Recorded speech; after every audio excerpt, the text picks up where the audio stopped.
सत्ता में पड़े हों कितने ही, तो वे कोई डिस्टर्ब नहीं कर सकते हमारे आत्मा को। पुण्वी पिंड समाना, इस समय सार में लिखा है कि वे पृथ्वी के ढेले के समान है। जैसे पृथ्वी का ढेला कुछ नहीं बिगाड़ता बिगाड़ना, ऐसे वो है, कुछ नहीं कर सकते। अब इसको भी समझें एक उदाहरण से। हमने किसी से बैंक से कर्जा लिया और उसने ये कहा कि देखो 3 साल तक आपको कोई टोकेगा नहीं, कर्जा नहीं चुका, 3 साल बाद इतनी किस्त शुरू होगी, इतनी किस्त आप हर महीने चुकाते गए तो कोई तुम्हें डिस्टर्ब नहीं करेगा। अब मेरे पास करोड़ों का कर्जा, घबराते क्यों? 3 साल तक तो तुमको कोई डिस्टर्ब कर ही नहीं सकता, और जब आएगा तो 3 करोड़ मांगने कोई नहीं आएगा। जो तुम्हारी किस्त है जितने की, बस उतनी सी समस्या आ गई, तुम इतनी बड़ी करोड़ों में क्यों बोल रहे हो? तो ये जो कर्म हैं, जो सत्ता में पड़े हैं, वो कितने ढेर हैं, क्या फर्क पड़ता है? जब वे उदय में आएंगे तब भी वो बहुत छोटा हिस्सा आएगा, और वो भी तेरे को सुख दुख देने में निमित्त पूरी तरह नहीं है। घबरा, निमित्त नहीं, उपादान तो है ही नहीं। वो एक समय में आके खिर जाते हैं, और तुम्हारा उपयोग यदि उधर नहीं हुआ तो खत्म खेल। बहुत बड़े बड़े सेठ लोग होते हैं, रोजीना हजारों की ज़मीनें पड़ी, मकान पड़े हैं, गेहूं पड़ा, बहुत माल पड़ा है, रोजीना भाव चढ़ते उतरते रहते, शेयर होते बढ़ते ना, रोजीना लाखों के बारे नारे होते कि नहीं। अखबारों में आता है कि अभी तक सबसे बड़ा अंबानी था, अब वो छोटा हो गया, फलाना हो गया। क्यों? कोई घटता बढ़ता है क्या कुछ? ये बस शेयर के भाव नीचे गए तो छोटा हो जाता है। अब भी सो रहे, उन्हें पता ही नहीं है। तुम आत्मा का ध्यान कर रहे हो तो पता ही नहीं है, तो कब करोड़ों के बढ़ गए तुम्हारे पास और कब करोड़ों घट गए तो पता है कुछ? बोलो क्यों? बोलो विवेक जी, अब की इतनी ज़मीनें पड़ी हैं, कौड़ी के भाव ली थी, करोड़ों के भाव हो गए हैं, सोते सोते में पता ही नहीं चला। विवेक जी ने कुछ नहीं किया उसमें, क्यों? और ऐसा कभी होगा नहीं, फिर भी गवर्नमेंट 1 मिनट में कह दे कि कुछ नहीं, ये सबकी क्वाइड खत्म। क्या खेल है बोलो आप? एक समय का है, एक समय में लिखा है इसमें उपयोग के प्रयोगानुसार। तेरा उपयोग यदि आत्मा पर हुआ और तेरा उपयोग इस पर नहीं हुआ तो उस समय भी तेरे को कुछ भी दुख दे नहीं पाएंगे। तो क्यों इनके पीछे घबरा रहा है तू? अपने उपयोग को संभाल, इन्हें संभालने की तेरे को बिल्कुल ज़रूरत नहीं है। ये प्रकरण यहाँ चल रहा है और उसका कलश मैं पढ़ता हूँ, तुम लोग भी मेरा सहयोग करना। देखो है, विजहति नहीं सत्ताम प्रत्यय पूर्वबद्धा समय मनुसरंतो यद्यपि द्रव्य रूपा।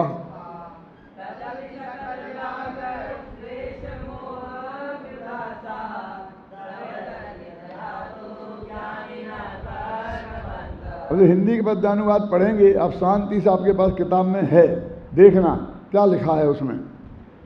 पूर्व में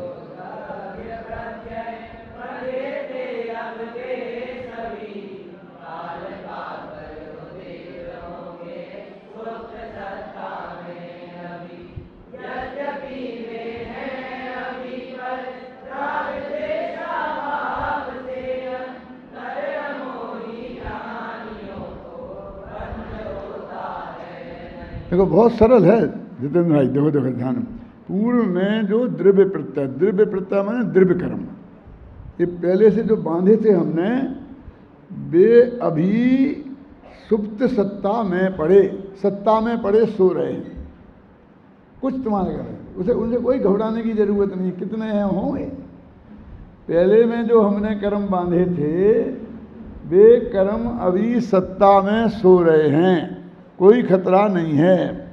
काल पाकर उदित होंगे, जब उनका समय आएगा तब ही वे उदय में आएंगे। अब उस वक्त क्या करना है? यद्यपि वे हैं अभी उदय में आ गए, सत्ता में पड़े हैं, बंध भी रहे हैं, लेकिन राग द्वेषा भाव से यदि तुम्हारे अंदर उसमें राग द्वेष की प्रवृत्ति नहीं है तो अंतर अमोही ज्ञानियों को बंध होता है नहीं, तो कोई बंद होने वाला नहीं। बोलो कितनी सी सरल सी बात है, इतनी सी बात है कि इस पे ध्यान देना, ये नहीं कह रहा हूं मैं, क्या कह रहा हूं, उन पे ध्यान मत देना क्या, तो तुम्हारा काम हो जाएगा। कि कैसा पंडित है, सब पंडित तो कहते ध्यान दो और ये कहता ध्यान मत देना, कि तुम्हारे ध्यान से उन्हें जीवन दान मिलता है। क्यों? और तुम्हारा ध्यान उन पे न हो तो उन वे मरण को प्राप्त हो जाते हैं। हमारे अनंत भगवानों ने जो केवल ज्ञान की प्राप्ति की वो कैसे की बोलो, कि आत्मा का ध्यान किया अंतर मुहूर्त तक।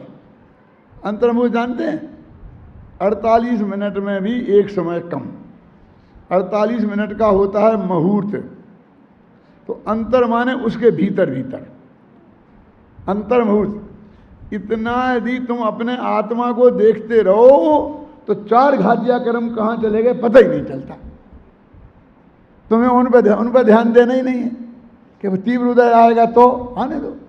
मैं पूछता हूँ, पार्श्वनाथ भगवान छपक श्रेणी मारकर आत्मा के ध्यान में बैठे थे, कितना पाप का उदय आया, कितने पत्थर बरसे, क्यों, कितना कितना उपसर्ग हुए। यदि वे पारसनाथ भगवान उस पर ध्यान देते तो गारंटी से उन्हें केवल ज्ञान नहीं होता। उनने उस पर ध्यान ही नहीं दिया और अपने आत्मा का ध्यान करते रहे तो अंतर्मुहूर्त में केवल ज्ञान हो गया। बोलो, अब उनके उपद्रवों का नाश करने का उपाय उपद्रवों को देखना नहीं है, उनकी तरफ उपयोग डालना नहीं है। कर्म शत्रुओं को नाश करने का उपाय कर्म शत्रुओं को देखना नहीं है। तुम अपने आत्मा को देखो, अरे तुम्हारे देखने से तो उसे जीवन दान मिलता है, और तुम नहीं देखो तो उनका नाश होता है और तुम्हें अनंत सुख की प्राप्ति होती है। इतनी सी तो बात है। इसलिए अंतर अमोही ज्ञानियों को बंद होता है नहीं। अमोही माने मिथ्या, मोह माने मिथ्यात्व, मिथ्यात्व जिनका चला गया है, ऐसे ज्ञानी धर्मात्माओं को वे कर्म उदय में आते हैं, आकर खिर जाते हैं और आत्मा को बंध नहीं होता। एक और मन रहस्य की बात मैं आपको बताना चाहता हूं, वो निद्राधिकार की है, यद्यपि आगे आएगी वो, कि अभी कहते हैं कर्म सत्ता में पड़े। शास्त्रीय भाषा में जो थोड़े बहुत समझते हैं तो मिथ्यात्व अभी सत्ता में है, अनंतानुबंधी के साथ सत्ता में है, और जीव सम्यक दृष्टि हो गया, उदय में नहीं है। तो उनका काम था जीव को मिथ्या दृष्टि बनाना, अनंतानुबंधी कसाय में जलाना। तो सत्ता में तो पड़े हैं लेकिन कुछ नहीं कर सकते। तो वो कहते हैं ज्ञानवंत के भोग निर्जरा हेतु हैं, अज्ञानी को वही कर्म फल देतु हैं, यह अचरज की बात ये नहीं आवही। मेरे आश्चर्य से कैसे हो सकता है। वो ये कहते हैं कि वे जो कर्म हैं, जो अपने को, वो क्षयोपम सम्मदर्शन वाले की बात है, छायक की नहीं, छायक वाले के तो है ही नहीं। तो वो जो अनंतानुबंधी कसाय और मिथ्यात्व, वो प्रत्याख्यानावरण अप्रत्याख्यानावरण कसाय के रूप में बदल करके उदय में आते हैं। क्या समझ में आए? वो मिथ्यात्व, वो सम्यक प्रकृति मिथ्यात्व नाम में बदल के उदय में आते हैं, तो वे सम्यक्त्व का नाश तो कर नहीं पाते और सत्ता से भी नष्ट हो जाते हैं। देखो, बिगाड़ कुछ नहीं पाए। हमारे पाप के उदय से आपने हमें गालियां दी, हम पर शक किया, अविश्वास किया, चोर समझा, डाकू समझा, जो भी समझा। अब उस वक्त उससे हमारा अपयश हुआ। अपयश होने से यदि हमारे उपयोग हमने उसमें लगाया तो फिर संकलेश परिणाम होंगे, फिर नया कर्म बंद होगा। यदि हमारा उपयोग उसमें नहीं गया और हम ज्ञान ध्यान में लगे रहे, जनागम पढ़ने पढ़ाने में लगे रहे, तो वो तो आके समय काल पाके खत्म हो जाएगा। अब उसकी वजह से हमारे चित्त में कोई विकृति नहीं हुई तो आगामी कर्म बंद नहीं हुआ। कितना सीधा सच्चा उपाय है। दीन धर्म कहते हैं मुक्ति का मार्ग जितना सरल है उतना और संसार का मार्ग सरल नहीं है। कभी कभी तो मैं बोलता हूँ कि एक कप चाय पीना कठिन है और धर्म करना माने आत्मा का अनुभव करना सरल है। लोग कैसी बात करते हो, चाहे तो हम 6-6 कप रोज ही ना पीते हैं, क्यों? और आत्मा का अनुभव तो अभी तो हम तो आप सारी जिंदगी से प्रयत्न कर रहे हैं, ख्याल में है ना, लेकिन वो आत्मा का अनुभव तो हमें अभी तक तो हुआ ही नहीं। गुरुदेव के अनुयायी तो समझते हैं ना कि हम तो हमें तो तत्व मिल गया है। बताओ कितना आत्मा का अनुभव हो गया? हाथ में तो उठाना कोई नहीं, तो कल से तुम्हारा बहिष्कार हो जाएगा, यही मुमुक्षु कर देंगे। क्या खतरनाक स्थिति है। जब हमें तत्व ज्ञान मिल गया है, गुरुदेव ने मार्ग बता दिया है, तो हो जाए किसी को सम्मत समझो, तुम्हारे बाप का क्या बिगड़ता है। लेकिन नहीं, सब ऐसी दाव लगाए बैठे, यदि वो कोई कह देवे कि मुझे हो गया तो सब उसके पीछे पड़ जाएंगे। क्या है ये? क्यों बोलो? देवेंद्र जी क्या नाम, वीरेंद्र जी, है नहीं ऐसी प्रवृत्ति? क्या है ये? सम्यक दर्शन कुछ नहीं है, आत्मा के दर्शन का नाम सम्यक दर्शन है। देखो विवेक जी, आप अपनी कार लेकर यहां से अजमेर को रवाना हुए। अजमेर में तो रास्ते में सारा इंतजाम है, क्यों? आपको चाय पानी साथ में लेकर चलने की जरूरत है? कितनी तो दुकानें हैं, और दुकानों का नहीं पीते हो तो आपकी तो समझाना भी रास्ते में है। किशनगढ़ में चाय मिल ही जाएगी कि नहीं मिलेगी? सब इंतजाम है ना, तो कोई चाय लेके तो चलता नहीं है। अब रास्ते में ऐसी जगह गाड़ी खराब हो गई 2 बजे कि जहाँ से 4 किलोमीटर इस तरफ और 4 किलोमीटर पीछे ना कोई चाय की दुकान है ना कुछ है, और गाड़ी खराब हो गई और आपके चाय पीने का टिम हो गया। अब नहीं तो नहीं मिलेगी चाय 2:30 बजे, तो सिर दर्द हो जाएगा। बोलो क्या करें? अब वहाँ 1 कप चाय की, बोलो सोचो कितना कठिन काम है। अरे उस चाय के लिए चाय चाहिए, दूध चाहिए, पानी चाहिए, चाय चाहिए, स्टोव चाहिए, फिर उसमें माचिस, कुछ भी हो, माचिस की सीख नहीं हुई तो सब बेकार। कितनी चीज़ें चाहिए बोलो आप, कितना कठिन है। कोई आदमी साथ में नहीं है, सेल्फ ड्राइविंग करके जा रहे थे, वो 1 कप चाय समझ लो कितना कठिन है। तुम उसकी तुलना मत करो जो रोजाना तुम्हारे मन में सोच रही आ जाती है टेबल पर, उसकी बात मत करो, कठिन है ना। और आत्मा का ध्यान करना हो भैया तो क्या करना बोलो? ना स्टोव चाहिए, ना कप चाहिए, ना दूध चाहिए, ना चाय चाहिए, आंखें बंद करो और भगवान आत्मा तेरे को हाजिर है। तस्वीरें खुदा की हृदय के आईने में है, जब चाही गर्दन झुकाई देख ली। क्या दिक्कत है बोलिए? अब बोलो आत्मा का ध्यान करना सरल है कि 1 कप चाय पीना सरल है? ये क्यों है? क्योंकि संयोग ये पर के अधीन है, कर्म के उदय के अधीन है। यदि 1 कप चाय पीने का पुण्य आपके पल्ले में नहीं है तो 100 सिर के हो जाना नहीं मिलेगा, नहीं मिलेगा। क्या बात करते हो? हम जैसे पुण्यात्मा के ऐसी बात करते हो? अरे तुम जैसे हमने 36 देखे ऋषभदेव थे ना, वे तुमसे कम पुण्यात्मा थे? भरत चक्रवर्ती के पिताजी, लेकिन उन्हें नहीं मिली साल भर तक रोटियां, तो नहीं मिली। क्या कर लिया किसी ने बोलो? वे जो देवता आकर इंद्रा के दरवाजे पे चाकरी बजाते थे, वे सो गए, पता ही नहीं चला कहाँ। बेटा चक्रवर्ती था, लेकिन बाप को कोई आहार मिला कि नहीं मिला उसने ध्यान नहीं दिया। क्यों? जब बेटा नहीं होगा संयोग तो दुनिया कोई तुम्हें ध्यान नहीं देगी, और जब होगा दुनिया, तो उनके पल्ले में पुण्य नहीं था। घबराना नहीं, मैं कह रहा हूं कि नहीं था। अरे नहीं था नहीं, बहुत पुण्य था। यदि पुण्य नहीं होता तो लोग अपनी लड़कियां देने को क्यों तैयार होते? यदि पुण्य नहीं होता तो लोग हाथी घोड़े देने को क्यों तैयार होते? आगे लोग कहते थे नंगे पैर क्यों हैं, हाथी पे बिराजो, हाँ ये लड़की से शादी करके बैठ जाओ, मैं सारी संपत्ति देता हूं। पुण्य का उदय था कि नहीं था? लेकिन भैया एक तरह का पुण्य दूसरे रूप में नहीं बदलता है। वो हाथी घोड़ा वाला पुण्य रोटियों में नहीं बदलता है, वो चाय में नहीं बदलेगा। चाय के बिना तो तड़पना पड़ेगा बेटा, समझ लो अच्छी तरीके से। और चाय जितना पुण्य हो वो काम नहीं आएगा वहां, और चाय वाला पुण्य अलग होता है। इसलिए कहते हैं कर्म की उदय की फिलॉसफी को भी तुम एक बार समझो। कुंद आचार्य कहते हैं तो तुम्हें पता चलेगा कि वास्तव में स्वरूप वस्तु का क्या है और तू क्या चीज है। तूने सारी दुनिया को जाना लेकिन जानने वाले को नहीं जाना, उसका ध्यान नहीं दिया, उस पर ध्यान नहीं दिया, उसका ध्यान नहीं किया, इसलिए अनंत दुख प्राप्त हो रहे हैं। जब जब ऐसे प्रसंग आते हैं तो मेरा हृदय बहुत गदगद होता है। देखो आज अपना तीर्थंकर परमात्मा आए अपने सामने।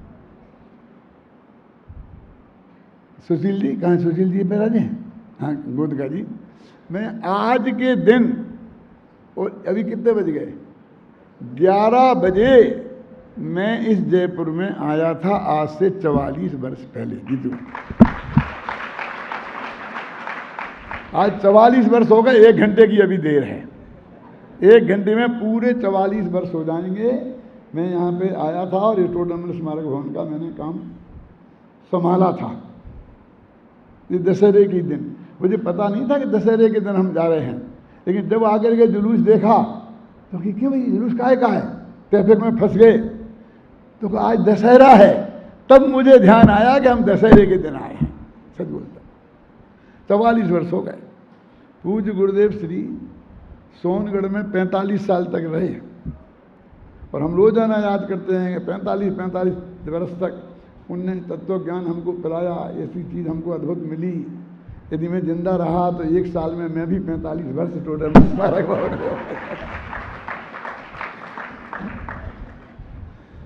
एक बात मैं आप लोगों से कहना चाहता हूँ इस मौके पर कि जब गोदका जी मेरे पास मुझे लेने के लिए इंदौर गए, उनसे गुरुदेव ने कहा था कि भाई एक पंडित उधर है और उसके पास तुम जाओ, वो आ जाएगा तो तुम्हारा काम बहुत बढ़िया होगा। तो वो गए, तो मेरी क्लास में बैठते थे 8-10 दिन। तो मैं 20 दिन का शिविर था, क्लास में लेता था, मोक्ष मार्ग प्रकाशक की सुनते रहे। फिर उन्होंने 10 दिन बाद कहा हेमचंद भाई बाबू भाई से कि इस क्लास तो सुन ली, अब इनका प्रवचन और सुनना है मुझे। तो मैं तब ज़्यादा उम्र का नहीं, 30 वर्ष का था, तो मेरे प्रवचन नहीं होते थे शाम को। तो उन्होंने सब जो हेमचंद भाई का प्रवचन बंद करके और महावीर वो क्या बोलते उसे चौक में मेरा व्याख्यान लाते हुए रखा।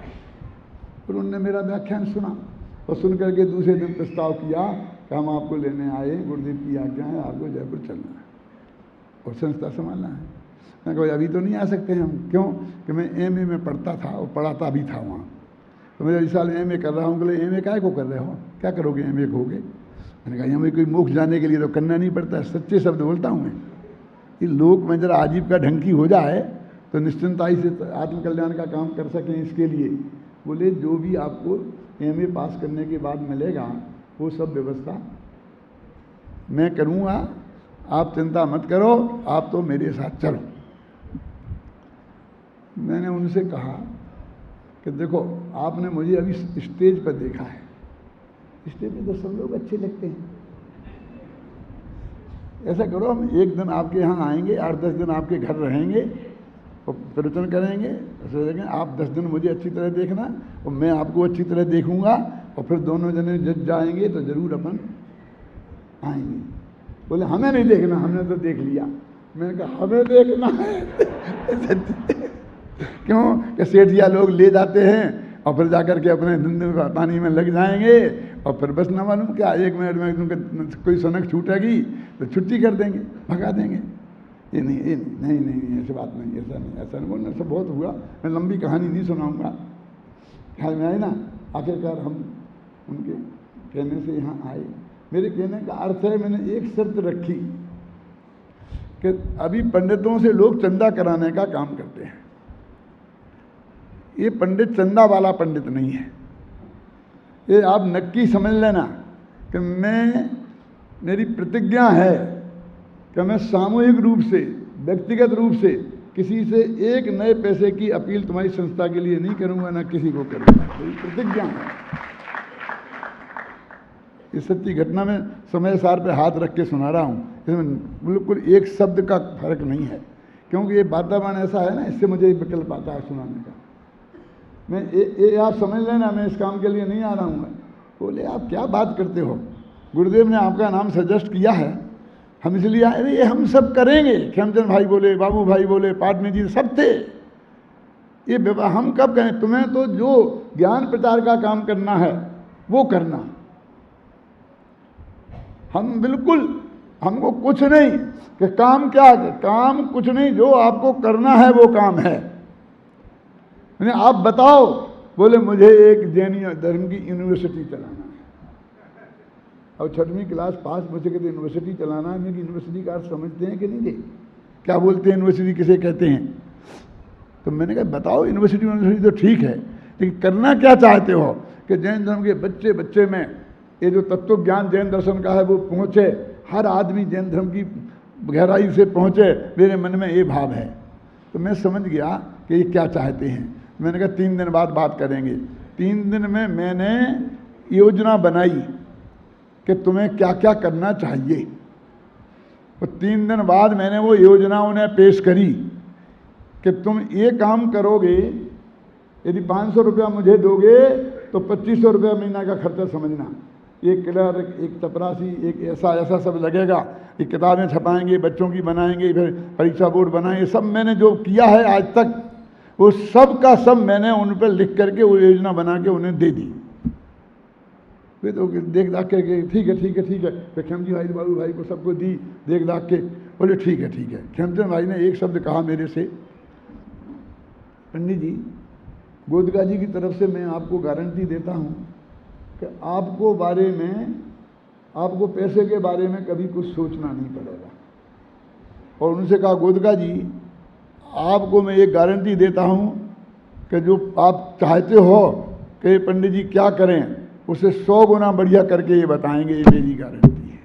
और बस इतनी सी बात पर हम यहाँ आ गए। और चाहते इतना बड़ा ज्ञान का एक हमसे जो बन पड़ा है पूर्वदेव के प्रताप से, हमने पूरा जीवन समर्पित करके, आज भी मैं अखबार आता है और उसमें राशिफल देखता हूँ, यदि उसमें लिखे कि आज तुम्हारा दिन अच्छा है, तो मुझे लगता है कि आज संस्था का कुछ अच्छा होने वाला है। और आज तुम्हारा दिन बुरा है तो मुझे लगता है कि संस्था का बुरा होने वाला है। मैं इस संस्था से ऐसा एकमेक हो गया हूँ, मुझे दूसरी बात का कोई विकल्प भी नहीं आता। वे पंच कल्याण का प्रसंग बन गया। मैं तो सच बोलता हूँ सच्चे हृदय से कि मेरे लिए तो ये हॉल बहुत बढ़िया था, उसके नीचे मैं प्रवचन करता था, ये और बढ़िया बन गया, इससे क्या फ़र्क पड़ा? मेरे थोड़े ज्ञान की वृद्धि हो गई होगी। क्यों? ये मंदिर में एक मूर्ति थी, हम बढ़िया प्रवचन करके आज दर्शन पूजन करते थे, क्या कमी थी? बोलो क्या था, क्या कमी थी? बढ़िया चल रहा था हमारा काम। लेकिन आप लोगों के अंदर में इतना उत्साह, इतना उत्साह, इतना उत्साह। एक भाई मेरे पास आए कि मैं ये काम करना चाहता हूँ। तो मैंने कहा, भाई साहब आप आएंगे, लिमिटेड पैसा देंगे, फिर ये काम मेरे माथे पड़ जाएगा, फिर मैं दूसरी लोगों के मुंह देखना पड़ेगा, मैं नहीं करूँगा।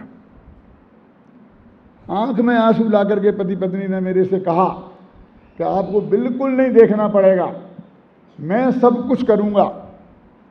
तब मैंने बहुत मुश्किल से स्वीकार किया और एक सारा काम हो रहा। और उन्हें सच्चे दिल से पहले दिन 30 लाख रुपया मेरे हाथ में रख दिए और उन्होंने कहा कि ये काम शुरू करो। और जाकर के सब जगह ऑर्डर दिया, कराया, तो ये काम शुरू हुआ।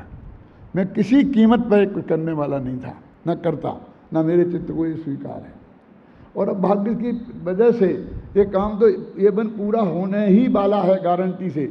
और ये पंच कल्याण भी साथ में, फिर ये सब कुछ हो गया। ये सब आप लोगों का इतना स्नेह और इतना वात्सल्य भाव है। महाविद्यालय में तकलीफ आई तो इसी जयपुर में से एक भाई, जिनका मैं नाम नहीं बोल सकता, यहाँ बैठे होंगे, लेकिन मुझे उन्होंने प्रतिज्ञा दिलाई है, कसम दिलाई है कि डॉक्टर साहब आपको जितने विद्यार्थी भर्ती करना हो भर्ती करो, मैं आपकी चिंता नहीं करना मेरे को। मैंने कहा जगह ही नहीं है, कहाँ करें भैया? जगह बन सकती हो तो जगह बना दूंगा।